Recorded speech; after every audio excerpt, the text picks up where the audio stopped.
Luke 19. Jesus was going through Jericho, where a man named Zacchaeus lived. He was in charge of collecting taxes and was very rich. Jesus was heading his way, and Zacchaeus wanted to see what he was like. But Zacchaeus was a short man and could not see over the crowd. So he ran ahead and climbed up into a sycamore tree. When Jesus got there, he looked up and said, "Zacchaeus, hurry down. I want to stay with you today." Zacchaeus hurried down and gladly welcomed Jesus. Everyone who saw this started grumbling. "This man Zacchaeus is a sinner, and Jesus is going home to eat with him?"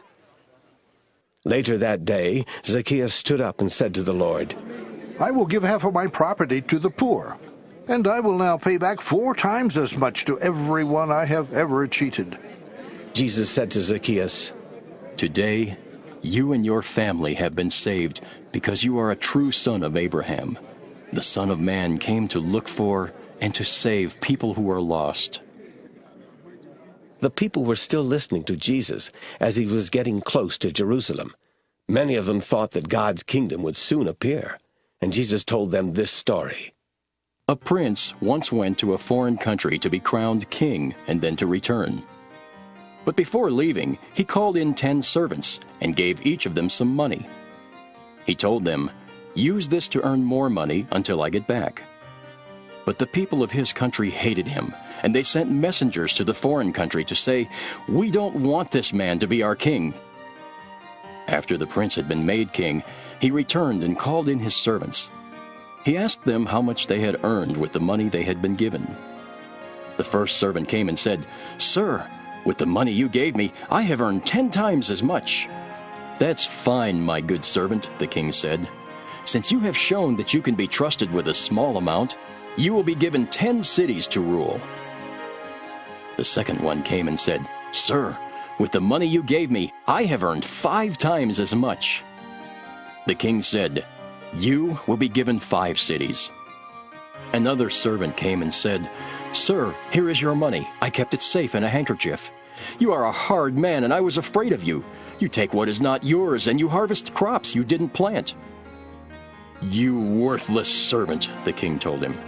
"You have condemned yourself by what you have just said. You knew that I am a hard man, taking what is not mine and harvesting what I've not planted. Why didn't you put my money in the bank?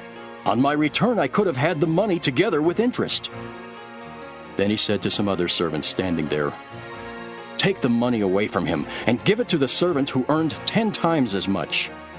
But they said, "Sir, he already has 10 times as much." The king replied, "Those who have something will be given more, but everything will be taken away from those who don't have anything. Now bring me the enemies who didn't want me to be their king. Kill them while I watch."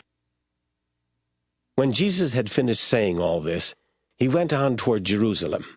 As he was getting near to Bethphage and Bethany in the Mount of Olives, he sent 2 of his disciples on ahead. He told them, "Go into the next village, where you will find a young donkey that has never been ridden. Untie the donkey and bring it here. If anyone asks, 'Why are you doing that?' just say, 'The Lord needs it.'" They went off and found everything just as Jesus had said. While they were untying the donkey, its owners asked, "Why are you doing that?" They answered, "The Lord needs it." Then they led the donkey to Jesus. They put some of their clothes on its back and helped Jesus get on. And as he rode along, the people spread clothes on the road in front of him. When Jesus was starting down the Mount of Olives, his large crowd of disciples were happy and praised God because of all the miracles they had seen. They shouted, "Blessed is the King who comes in the name of the Lord! Peace in heaven and glory to God!" Some Pharisees in the crowd said to Jesus, "Teacher, make your disciples stop shouting." But Jesus answered, "If they keep quiet, these stones will start shouting." When Jesus came closer and could see Jerusalem, he cried and said, "It is too bad that today your people don't know what will bring them peace. Now it is hidden from them. Jerusalem, The time will come when your enemies will build walls around you to attack you. Armies will surround you and close in on you from every side. They will level you to the ground and kill your people. Not one stone in your buildings will be left on top of another. This will happen because you did not see that God had come to save you. When Jesus entered the temple, he started chasing out the people who were selling things. He told them, "The scriptures say, 'My house should be a place of worship,' but you have made it a place where robbers hide." Each day Jesus kept on teaching in the temple.